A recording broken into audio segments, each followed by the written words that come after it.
témoin de la gloire de Dieu. Et voilà ça aujourd'hui, prions fait là. Vraiment, je dis merci à ce Dieu-là.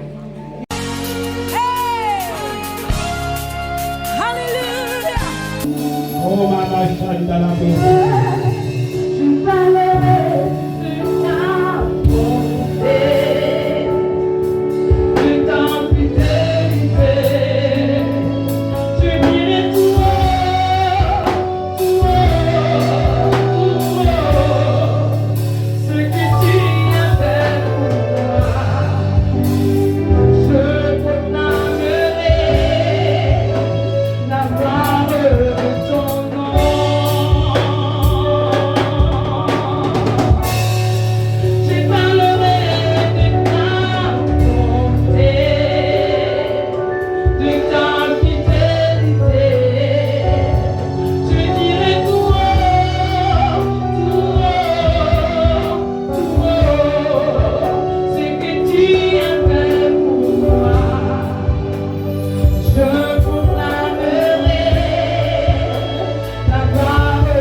Luc chapitre 22. Vous avez appris, vous avez écouté ce que a dit le Saint-Esprit. Le Seigneur dit qu'il saigne quand il nous voit souffrir. Il veut connaître la foi seulement en lui. Il y a beaucoup de gens qui traversent des moments difficiles. Mais laissez-moi vous dire qu'avec Dieu tout est possible. Quelqu'un n'a pas dit Amen. Moi j'ai remarqué, comme David l'a dit, j'étais petit, j'ai vieilli, je n'ai jamais vu le juste mendier son père. Alléluia. Je n'ai jamais vu quelqu'un qui va servir Dieu, qui va aimer Dieu, qui va faire la volonté de Dieu, qui va s'engager pour Dieu, souffrir pour Dieu, faire l'œuvre de Dieu, et puis Dieu va l'abandonner. Moi, je n'ai jamais vu ça. Tôt ou tard, Dieu visitera cette personne. Quelqu'un va se tenir de vous valide. Surnommé Iscariote. Qui était du nombre des 12. Il faut lire le verset 32. Il y a des choses que tu fais dans le secret, tu as honte, ou bien tu as peur, oh, si je vais dire, quand je vais dire à l'homme de Dieu, quand je vais dire, qu'est-ce qu'il va dire? Mais si tu dis à Dieu et que tu es prêt à laisser, le Seigneur te pardonne, il te délivre. Yes.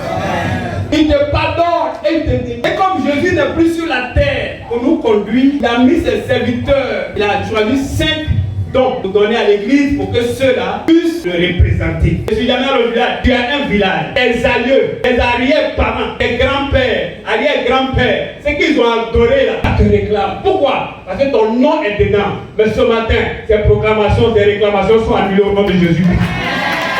Oh, j'ai dit que ça soit annulé au nom de Jésus-Christ. Laisse-moi te dire que ce que ta famille n'a pas pu faire, toi tu vas faire ça.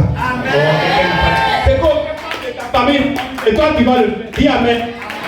Toutes les réclamations de ta famille sont annulées au nom de Jésus.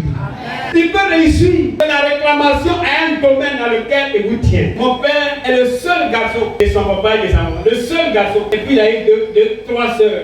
Il est le seul. Donc, il a fait le fétiche et les gens nous disent qu'il faut que tu aies beaucoup d'enfants. Comme tu es le seul garçon, il faut que tu aies beaucoup d'enfants. Mais à quel prix tu vas avoir ces beaucoup d'enfants? Tu as beaucoup d'enfants, nous on va te donner beaucoup d'enfants. Pour avoir une grande famille, beaucoup d'enfants. 20 enfants, 30 tu peux avoir si tu veux. Mais tes enfants que tu vas mettre au monde, tes enfants, les filles là, elles ne vont pas se marier. Et puis les garçons, ceux qui vont se marier, ils ne vont pas avoir beaucoup d'enfants. S'ils ont trop 1 ou bien 2. S'ils te passent 2, pas bon pour toi. Par exemple, fétiche que mon papa, il a commencé avec 3 femmes à avoir beaucoup d'enfants, beaucoup d'enfants, beaucoup d'enfants, beaucoup d'enfants.